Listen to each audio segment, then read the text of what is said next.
So, I watched Don't Toy With Me, Miss Nagatoro. This show was everywhere, and I mean everywhere when it was starting to air. Hearing so many things about people saying, man, turns out unlocked a new fetish with me. And I'm like, okay, lots coming out of the show. Of course, crazy cool designed characters, the whole 9 yards, seemingly playing off this idea of masochism, sadism, or just a person kind of poking fun at the person they dearly like, kind of like akin to a child kind of, punching a girl it likes because he doesn't know how to express himself, so that kind of whole deal. I just finished watching it. I have so much to talk to you guys about it. I hope I'm able to explain myself properly, but yeah. But I did enjoy this show, but I wanted to talk to you guys about it because I feel like people who watch this show, there's probably a good bit of people who put it down, and I wanted to talk to those people specifically. Also, just to get ahead of it, boom, for people who just got into this video because they've seen that we said Season 2 news, we are going to be talking about that really quick here. We are going to be getting another season of the show. It is in development, so it's going. When it's coming out is the red herring, and with the whole chaotic nature to the world, who's to really say, honestly? The years keep going by, and it's just uncertainty is abound everywhere. Your hopes and aspirations, meaningless. Absolutely nothing. Also, a little bit of side information. I just seen this when I was looking up information about whether we're gonna get Season 2. Apparently, and this is something to take note of, most likely this show, the people who worked on it, who animated it, who came up with the design for it in a lot of ways, it's going to be, they're going to be passing the mantle onto another studio. Apparently because the studio is going to work on Season 2 of Tower of God, which is the only reason why I'm like, okay, like, we can maybe have two things that are really great. Also, I love Tower of God. So yes, we are getting a Season 2. They did recently put out a tweet that basically was like, hey, we're doing it. We're working on it. It's going. We're good to go. We don't know when it's going to be, though, because yeah, but granted, shows that are like this, which are not very like action-packed, you don't have to spend like so much time animating fight scenes and color effects and like splash patterns within water, within magic or whatever. that takes a long time, I think, to animate, whereas something that's more stilled and slice of lifey can kind of be more paced out, and it's also why those shows tend to look more clean, because budget's got to go somewhere, and of course they can put it there without having to be extra complex about it. Usually, in my experience, there's been a higher probability of a Season 2 coming out relatively fast when it is a slice of life with less visual chaos going on. Granted, this show is pumped to the gills with style. But with that being said, we are going to be getting a Season 2. When is it coming? Not a clue. Sorry, but wish I could be more helpful. Not a damn clue. Let's get into talking about it. So the story, the premise is essentially there is this wallflower-like person. The person is quiet to himself. He likes art, and he's kind of introverted, it seems like, or bad social skills also. But let's just say that. And of course, he gets the attention of what seems to be a very how do I put it? It's kind of really hard to put it. A person who is very, simply put it, she's a person who teases this person a lot. Teasing is kind of a nice way of putting what she does to him. She kind of shits all over him all the time, tells him he's worthless, all of these things. But yeah, I gotta talk about it. That's my best pitch. My best pitch is hold in there, hold true. This is one of those shows that, okay, I'm no longer trying to be guiding. I'm not trying to be entertaining anymore, even though arguably right. but when I first watched the first couple episodes, honestly around episode 4, it got really bad. Well, this was one of the first times where I those guys who don't know anything about me, I very much like things. I'm much like people. A lot of people dislike things if there's a couple things out of alignment. I find I can easily just grapple onto one thing I enjoy. Maybe it's an idea, maybe it's a concept, maybe it's just the wholesome friendship idea and everything else is shit. I can just focus on that one thing and get enjoyment out of it. I tend to err on the side of things if I find I enjoy most things. Most things. This is one of the first times where I found myself actually not enjoying it a lot. And it's funny because it was specifically because of one point. And there was an anime I watched a long time ago. Maybe I can find a picture of it. It was kind of itchy. It's a little bit, yeah. But it kind of dealt with this idea of masochism and sadism, or a sadist, essentially. This idea of someone who likes to receive pain and then likes giving pain. But one of the things in that series, this goofy comedy kind of itchy nonsense, was that it was apparent that both were into it. with maybe the woman being a little bit more reactive with her emotions, not necessarily with the express enjoyment for delivery. It's more like I'm angry and I'm gonna vent and I have no control over my emotions, fuck it.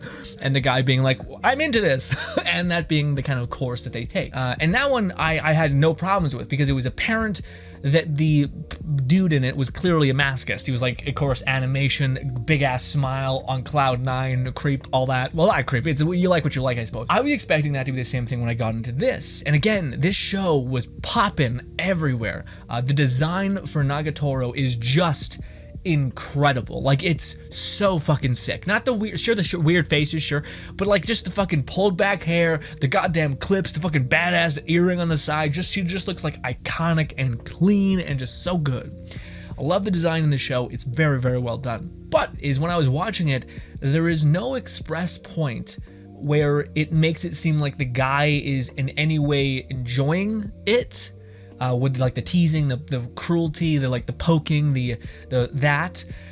that to me is where it got really kind of messy. But maybe that's the point for the author. Maybe that was the kind of the thing where like sometimes you can find yourself in a situation that isn't exactly ideal, but somehow works out still, and you still find, you know, harmony in this thing that started off kind of fucked up, but turned into actually like a beautiful, wonderful friendship where I deeply understand this person and they deeply understand me. But it starts in a way that to me is very weird and kind of gross. But yeah, like the premise of the show now we're getting to the review part of it, but at the beginning of the show, this guy is by himself, alone, really looks really lonely. Basically, there's like a wallflower, is interested in what he's interested in, kind of accepts that no one else is interested in, that's fine, and just does his thing. And then, of course, he meets Nagatoro on accident, and she starts like deeply enjoying the poking somebody thing, like the idea of twisting the knife. Or like making somebody feel uncomfortable, embarrassed, awkward, and furthermore, kind of like lesser, like this kind of preconceived thing of like you're disgusting, you're worthless, that kind of thing. Like your hair's greasy and gross, these kinds of things. But she does it with like a very jovial, happy, energetic kind of experience, like very, very much like normally when people deliver those comments, it's like with vigor and anger. With this one, it seems like it's a joyous like shock of energy every time she says it, which is funny. But anyways, as the show goes on and permeates, like to me that only got more and more weird, because the main character is not in a state in which he is like he has options. He literally has this, like, he's a loner and he keeps having this person come into his space, and she keeps being like this baseline cruel. But this is the thing, eventually as you start to watch, she starts to genuinely become a friend to him, and all of these things. And she clearly, like, I think they're playing with the idea of like sometimes people are so terrible at expressing themselves that they kind of lash out in this way. But I think they do something a little bit more. I think what the show kind of talks to, maybe by accident, and maybe this is me just inferring too much, but it comes to this idea of when you interact with somebody, what you're wanting to gain something from them, even if it's only a reaction. So if you went up to someone and they were just like this stone-faced, and you were like making jokes and trying to be friendly to them, and etc., and they were just stone-faced the whole time, there's a high probability that you would just be like, is weird, and you'd walk away. You wouldn't just keep coming back to this person that's giving you nothing emotional, wise. But, and this is this character, he's basically very stoic, and maybe he gets a little bit embarrassed, he kind of looks away, that kind of thing. But Nagatoro seemingly is a person who gets that energy bump, that like reaction bump, by doing these things to him, by like twisting the knife, by saying some things, by making him cry, etc. So she is getting that, like, she's getting that out of this. It's like this energetic bump, almost like an extrovert communicating with somebody. So that's a good example. It's like an extrovert communicating with someone, but who's not giving them anything back. I doubt that would give them much energy back. But for her, she's getting that energy bump from him every single time he gives her a reaction that she enjoys. And in that, I think, is the reason why she starts eventually being nice to him, is because, again, she starts realizing, like, oh, I'm getting a lot out of this relationship. I'm having fun, I get energy, I feel excited. And you even see that when she interacts with, like, other dudes, where she's much more like, I'll destroy you and throw you away because I'm not interested. And with him, there's these moments where she clearly is like into this person and doesn't know how to exactly express it, but she just knows that I get my rocks off or my energy from doing these things, and I'll do this only with this person, it seems like. And only at the end was there a weird like kind of, sure, I'll try to do this for other people, and of course the main guy didn't like that, because at that point I think it's passively instilled. And this, if I can make a way more simple of my main problem with the show for me that made it so uncomfortable. And this may sound like a little bit cringy for some people, which is fine. I understand. But there was no express like consent or enjoyment on the dude's end. The dude was just kind of like, and if they gave him the option of like, you heard passively in his head that he's like, I enjoy this, or this is worth the deal. Nothing like that is ever expressly said. So for the first couple episodes, to me, I'm just kind of like, and it's funny because this girl, this like anime was touted as like, this is the waifu of the season. She's so great. I understand why people say that, by the way. Her design is awesome, like just rad, so fucking cool. And like, where there's all like these very effeminate looking like blonde person. Here's a girl with pink hair. Here's a girl with brown hair, with a nice like warm cozy sweater on or something. There's this fucking badass. There's this fucking badass design rocker chick. Love it. Badass. So I understand why people like her design wise. But as I was watching the show, I was like, man, this is not my ideal waifu weirdness. This is just mean. It's mean and pissing me off. I'm getting mad on his behalf. Okay. And yeah. And again, to me, the comedy didn't resonate, especially for those first couple episodes, because it was, man, I don't know. It was just like, there was no like, sometimes it was like playful, like, oh, okay, I get it. That's just them goofing off. And then other times it's like she's like going at him for like having being like a loner, a loser, and stuff like that. And again, it's different because you normally, when people throw those words out, it's like through the guise of like somebody stone-faced, pissed, like saying you're a loser, you got greasy hair, I fucking hate you, all these things. Where for her, it's more of like she's excited, happy. It's almost like her expression is the way that I think some people can translate into it being like, oh, it's being playful. But to me, the author doesn't hold back on like the words that she uses. Like it seems like, man, if somebody said this to me, I'd be bent out of shape. I'd be like, get the fuck out of my face. I'm not talking to you. I'm moving forward. Get away from me. All that. I might not be built that way. That's fair. And he's just kind of built to be, he's been so destroyed by his circumstance within his life that he's just kind of accepted that like cruelty is cruelty. This is something I just have to choke through, is what it is. And I've learned to just deaden everything that comes my way. I feel like annoyed, frustrated, but at the end of the day, I'm not violent, so I'm not going to fight back. And to me, that's innately sad. Like the world broke him essentially in that way. And then you have this person who comes out of nowhere who almost monopolizes that, who takes advantage of that, in my experience or my point of view. And to me, I find that to be, that made me feel a little bit like this like, it makes the jokes less fun, I guess. And maybe I'm a prude. I 100% understand that there's different perspectives on this. But for me, that's the feeling I had. I was a little bit uncomfortable with the idea of like, it seemed like this guy had no choice. Like the guy was like, she always came into his space. She was poking fun at him. A lot of times she didn't seem like he was into it a lot of the time. And it's interesting because to me, I think it's a test case for him. He doesn't seem like he's into it like at all, but what he is into it, he's not into her like poking fun at him and calling him gross and like being rude to him, and all these things. But what he is into is he's deeply lonely, it seems like. He doesn't have anybody to like keep him company, and all of these things. And these are like deep human things where you want someone to be around, you want someone to like what you're interested in, to want to be around you, etc. Especially people who are wallflower people who tend to be very much introverted and like isolating wise. So from his perspective, and then you start to get this as it goes on, where he starts to saying like, okay, I'll take this with the bad. I'll take the good with the bad. Like she's my friend, she cares, she's constantly here, she seems like she wants to like make me better, but simultaneously she is still cruel and like very, very bad.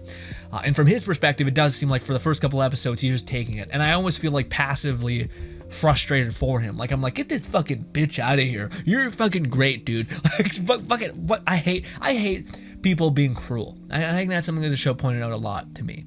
Or like I do not handle that well. When some people who are needlessly cruel. But it's interesting let me just wrap that up. I think for me, that's what made it so bad. I don't like people who are needlessly cruel, and if I could understand that the dude was consenting to it, I would be like, okay, you made this bed for yourself, sit in it. But it wasn't like that. So now, let me take a step back and let's talk about Nagatoro. So this is something interesting to me. I think if we were to think about the character of Nagatoro as a character, or as like a person, I think the author is trying to do something that I think is very interesting. I think Nagatoro gets the same like giddiness that an extrovert gets from like communication, positive communication. But for her, it's just reaction. It's not based on this idea of like positive reaction. It's based on this idea, that same premise, but instead it's based on any reaction. It can be negative. It can be like embarrassment. It can be nervousness. It can be flusteredness.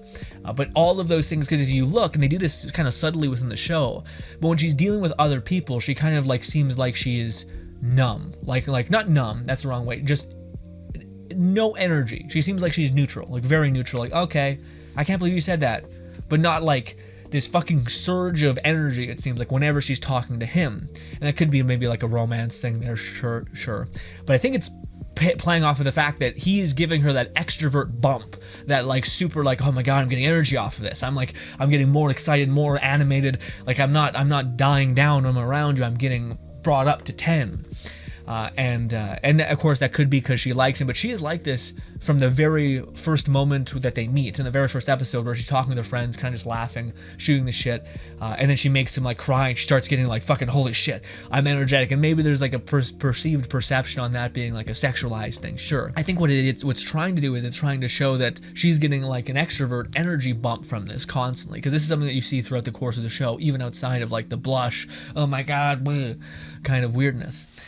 So I think from her perspective, that's what's happening. And it's funny because I think if you look at human beings' connection with one another, oftentimes if it's like passive, and it's like it's just because people have a potential negative energy suck, essentially, that doesn't mean that they're innately evil or anything like that. Like for instance, what happens, and this is my perspective of it, Nagatoro starts getting this like energy bump and this joy and like dopamine release every single time she's around him and she's pushing his buttons, essentially. But then she starts to kind of be really, really kind to him. Like she constantly seeks him out. She constantly she sticks up for him. She doesn't like other people fucking with him.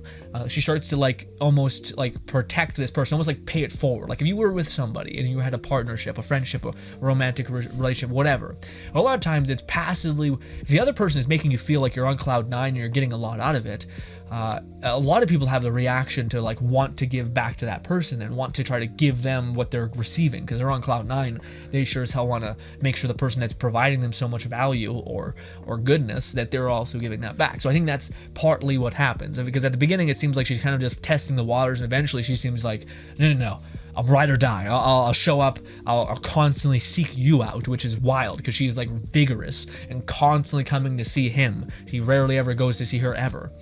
And that's the kind of weird dynamic there. But anyways, I still didn't really address the elephant in the room, for me at least, which is, again, I felt uncomfortable by the prospect of cruelty that wasn't otherwise accepted. So the guy never gets a choice in saying like, yes, please, I'm enjoying this. I'll take the deal. Like a friend, but also is piece of shit to me, or like really says horrible shit to me, like I'm greasy, I'm disgusting, I'm gross, all of these things.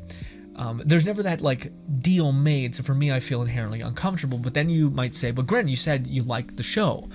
What do you mean? Like you're just, this is permeated within the entire show. I've seen the show. This doesn't get better necessarily. But, and let me say this, because my main problem is, and if I dissolve it down, this whole thing, it's consent. It's the idea of like this dude being like, I'll take it. I'll get my ass beat, but I'll get a lot of love and happiness about it. I'll take it. I'm not into the first one, but I'll take it. You know? And it's the best way I could describe it is the way this show pans out is very much similar to if I were to tell you a story about a little brother and a big brother. And the big brother constantly pushes the little brother's buttons, constantly calls him like shitty, virgin, trash, annoying, you'll never aspire to anything, just kind of like brutal shit. Maybe the same way that Nagatoro does, with a smile on his face, kind of like, fuck you. constantly doing that. And we've seen that for the first couple episodes where it's just nothing but that. A lot of people would build up resentment for this brother, this kind of like piece of shit. But then what if at episode like 3, maybe a little about episode 4, 5, and 6, we slowly start to see the brother stick up for the little brother, not let anybody talk shit about the little brother, help the brother in passive ways, be there for the brother more when others just choose not to be. And yeah, eventually, it's not that like the big brother isn't still cruel and rude, but it's a part of, we almost, as a viewer, you almost step back and say, I guess this is just a relationship. Like, okay, I guess, like, you're fucked up, but you are fucked up, I guess. And it weirdly works. And this is kind of funny because a lot of people have a judgment on relationships, especially ones that have maybe potentially toxic variables to them, which is very true. You don't want to stay in a toxic relationship. But I wonder if this is kind of an antidote to that as well, relationships are complicated. And a lot of times when they end, you just hear about the bad, but there's a lot of things that keep people kind of balanced out. Like, human beings are not you can't shed the survival instinct within you. You usually, when you stay in a bad circumstance, it's because, yes, it could be induced by trauma and like some sort of weird brain patterns developed when you're young, but it also could be that you find value structure within other things. So like, yeah, it's bad here, but it's so good over here. It's like amazing over here. And that's kind of relationships. Some things are bad, some things are great, and you're kind of trying to find a deal that makes sense for you, and you're trying to solve the ones that are not so good, and reinforce the ones that you like a lot. Also, I would like to apologize. Normally we talk about like what actually transpired within season 1, but I thought this was far more interesting. Is like the diagnostic potential patterns of why things are the way they are, and why things to me were uncomfortable at certain points, but I really kind of became okay with them. Like, and I wonder if there's an antidote here somewhere where people kind of just accept like kind of shitty environment situations because it kind of just works. So you eventually kind of grow accustomed to the weirdness that you're seeing and the maybe fucked up dichotomy of certain relationships, but you're like, yeah, but they seem happy most of the time. So I don't know. For those guys who managed to stick around this deep within the video, and you were like me, who I think like people who usually would watch, the review section is oftentimes people who maybe stepped away halfway through the show, and because maybe you felt like the same way as me, is like there's this uncomfortable feeling of like, I'm not like, and again, this is my feeling at the very beginning where I was just like, I fucking got angry on his behalf of being like ripped up in this way. And I know some people were like, but it's just teasing, and you never like razz your friends. And I'm like, you're not like that. Sorry, where I come from, if you razz someone like that, you get throw punched. You're getting the shit kicked out of you. You can say like, you're dumbass, you fucking whatever, make fun of someone's sexuality, is the whole thing. Those are all on the table. But you're not gonna tell someone that like, what do you call it? Your hair is greasy, your teeth look all fucked up. Like, I feel like that's a quick way to get your breath stinks. All these horrible things. You just get leveled hard as shit. Not by a woman. If a woman does it, you just walk away. You're like, yeah, that's crazy. And again, man, I think I didn't hear this ever. Like, ever. From any of the people who I watched a lot of the anime videos talking about the show, talking about the weird faces and like the background of it being made by a Harada guy, a guy who made Harada. And I was like, oh, okay. Sure, but not to the extent where I felt uncomfortable with that source of cruelty. Now, granted, I am also a person that doesn't like enjoy anything in that regard. I'm not a big fan of like people like this Reddit called Nature is Metal, or just seeing animals like die in terror, and I'm like, this is not for me. This is like some sort of horrible fucking brutalized shit. So yeah, I don't know. But for this, I felt a similar way. But then, to my surprise, as I kept watching, this is my thing to people who put down the show after like a couple episodes, because they were just like, this is like, seems like a bitch. She's a fucking mean bitch. I'm out of here.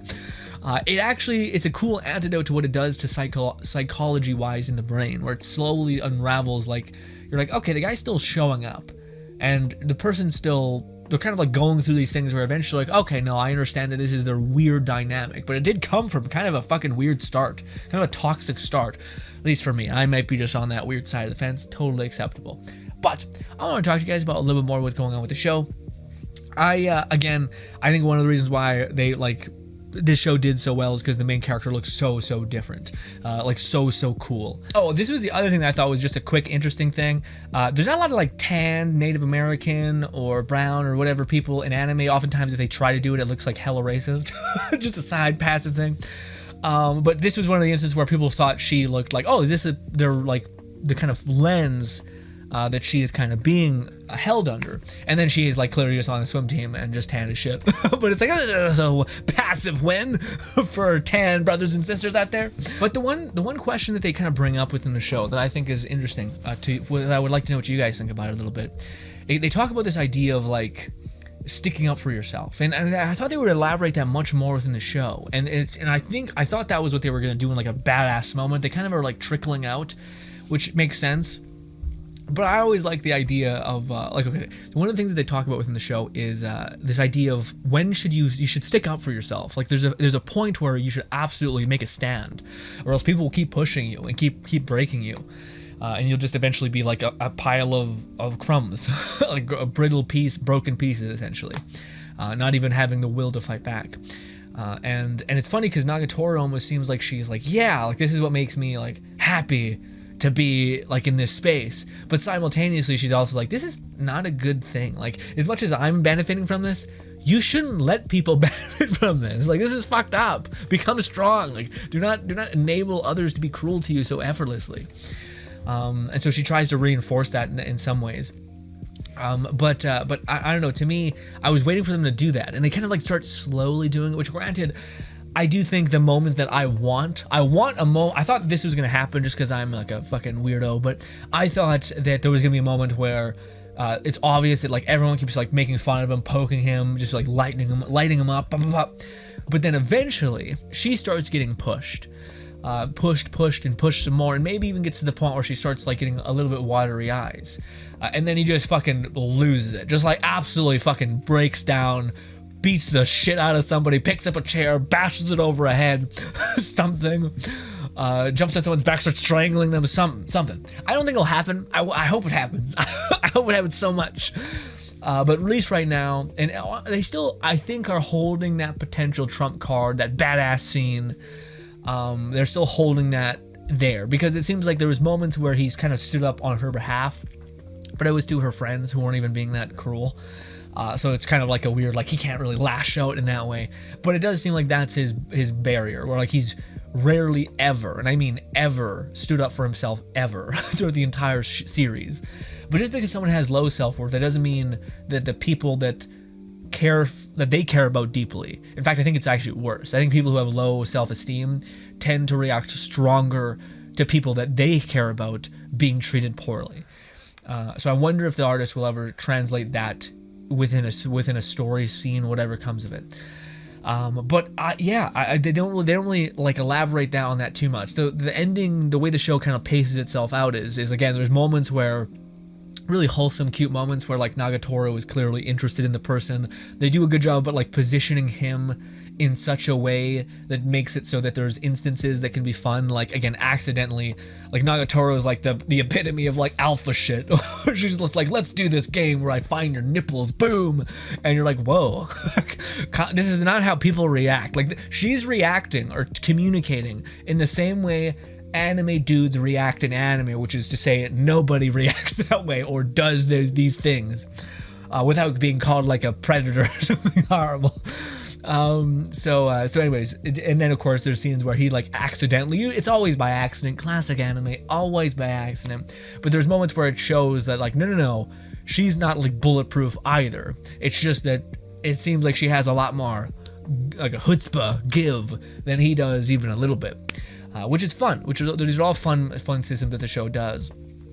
And ultimately, after episode 8, like I mentioned, the show is just wholesome, fun. It's comedy. Again, I had a hard time like really enjoying the comedy when there was to me this guise of cruelty and this like kind of, I didn't really understand like, get the fuck out of there, dude. Like, you know, like, but also it made it even worse because they gave a good reason why he's not getting out of there, is because he's fucking emotionally broken down. He's like been made fun of his whole life. He's like, what am I gonna do? Like, I'm not gonna, I can't win, so I guess I'll just take it. And you're like, that makes it even worse. That makes it even worse that we're having to see this person be cruel to you, especially with someone who has had such a rough go of it, you know?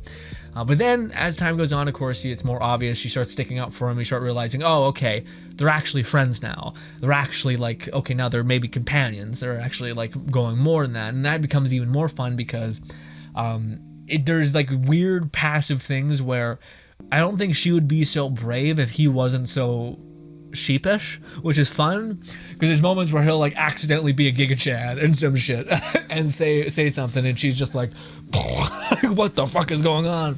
And that's really adorable from someone who's always super like, I got this, you're fucking a loser or something, you know.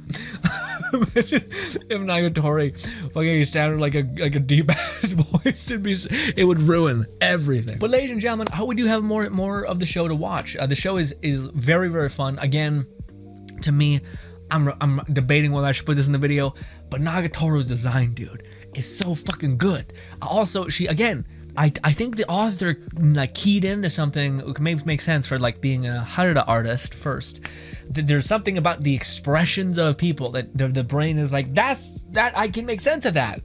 That's if someone's doing this, like it's the smallest creepy smile, rather than someone just being like super big and larger than life looking at you, smiling. That does something mechanically to the brain.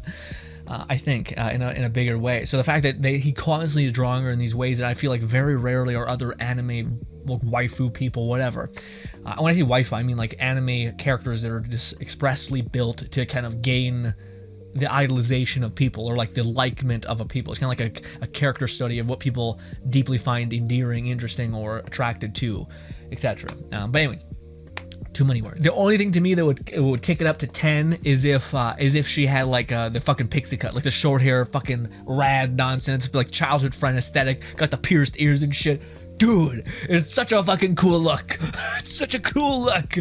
I totally understand why she like popped off so much in terms of that a couple months, like that she was like the show started airing, is because she just does have an iconic design, and it's funny because I almost am like, if the design was on like another character personality type that wasn't like hella, cruel, I'd be like, dude, this is waifu for the memory books. Whereas right now I'm like, ain't for me, but I want to see how this train wreck ends. You know, I hope it ends wholesomely. But that's the only thing. And again, I think I'm hard pressed to say that like this was all a mistake. Like I don't want to say that like to make the show even better, you should have made it expressly obvious that the guy was into it, or that he was accepting this outcome. Because for the first couple episodes, she's very much like running after him and like just seemingly taking away his choice in the matter. But I think that's a point. I think all of these things, if you think about it in the way that we just talked about it just now, I think it makes more sense. But like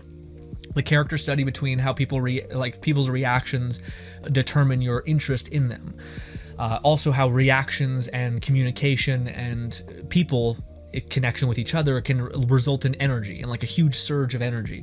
And that she seems like she doesn't have that with anybody else, etc. And the fact that, he eventually starts to seem like he 100% accepts, especially around the firework festival, etc. That's when he starts to really seem like he's like, no, I'm bought in. Like, I'll take it. I'll take it. Sir, I'll take it. I'm getting lit up with some horrible words, but I get a badass friend who is constantly like wants to be around me, and also makes me happy. It's fun. It's like I understand that it's not like the cruel words eventually just stop hurting anymore because it's all bullshit, and we're just nothing matters. Which I think is a testament to some people who have those friend groups who literally just their whole relationship is shitting on each other. Because eventually you do it to such an extent in which it's not even like you're shitting on each other. Like it's just your way, it's just what you do. Again, my whole argument is that it didn't seem like he had a choice in that. It seemed like it was like bullying, which to me is where choice is taken out of it, where someone hunts you down and is cruel to you and makes you choke on that for a while, I guess. But yes, the show I think was great. I think again, it's crazy interesting the way that I pivoted halfway through. I'm very excited for season 2. Again, I'm very much into it. But I will say again, I have never experienced this in a show where I was very much certain around episode 4, I was like, I'm not sure if I should watch this. I'm not even sure if I should make a video about this, because I know so many people who love this show and think it's like such a funny comedy, and I don't want to be the buzzkill who comes in here and says like, what a bitch, because that's what I was feeling the whole time. But then eventually I'm like, no, actually I get it. I think it all makes sense. I can rationalize the way that it ended up working out. I think it was fun. I think it was a very fun show. So again, I can't wait to see season 2. I hope you guys are you also enjoyed it too. Again, for people who maybe watched the first couple episodes and were like, this is not my wife, this is not Not my kind of personality trait that I want. I agree with. I still after watching it, I'm just not like I'm not game. I like the aesthetic. I don't like the personality attached to it. But I will say it does. It's interesting because you're like, no, you guys work in this weird way. Like, this is your fucked up relationship, but it works with like this weirdo and this weirdo. You guys kind of work. So it's interesting in that regard. And I think people who stopped watching it because they maybe were like, this is weird. I feel like if you kept watching it, you'd be surprised at you being like, okay, I kind of accept it. I kind of accept that this is the relationship. I don't get it. I don't get it. But it is what it is. Also, I really hope I'm not coming off as like some sort of like, people can't like poke fun at me. Just to me in the weird context that we have here. Maybe it was the night that I was watching and I was like, this fucking bitch. Oh, I don't know. But ladies and gentlemen, hopefully you guys enjoy the rest of your day. I am super, super curious what you guys think about this. I am really, maybe I was way off, because again, that's again why I was having a little bit of a worry with this video, is because I didn't know if I was like the only person who felt this when watching it. I think some people have a potential thing that they can just turn off all of that, and they just look at it as if it's just a numb story, you know. But I also love anime. I like the zero to hero, the music, the build up, the ideas introduced within shows. Maybe too much to where I analyze them far too much, but I would love to hear what you guys think. I think I didn't hear a lot of this when I first was hearing about the show, and if it was some sort of weird, like, I don't know, some sort of weird social justice stuff, and I'm not sure about that. I just think that there are interesting things at play here, specifically with the thing. I don't know, it seemed a little bit cruel on her part. Maybe that's why I didn't hear a lot of people talk about that, actually, from that perspective, is because it's like, she's a woman, it's kind of, who cares, you know, the guy is a full-grown man. Well, they show in this show that he couldn't defend himself. She could overpower him, which is like, oh shit, you know. But anyways, ladies and gentlemen, hope you guys enjoy the rest of your day. Thank you so much for listening to Ramble. I will continue to talk your ear off about anime, season 2 news, season 3 news, given what season we're on. I also love to talk to you about shows like this that I just finished watching, because I think they're very interesting. And I always love, this is kind of like a podcast for people who just watch the show, and I'm very curious what you guys think about anything I've said, the ideas or perspectives of what the show does, and maybe I'm way off. Let me know why. Thank you so much for your time. Hope you enjoy the rest of your day, and goodbye, my friends.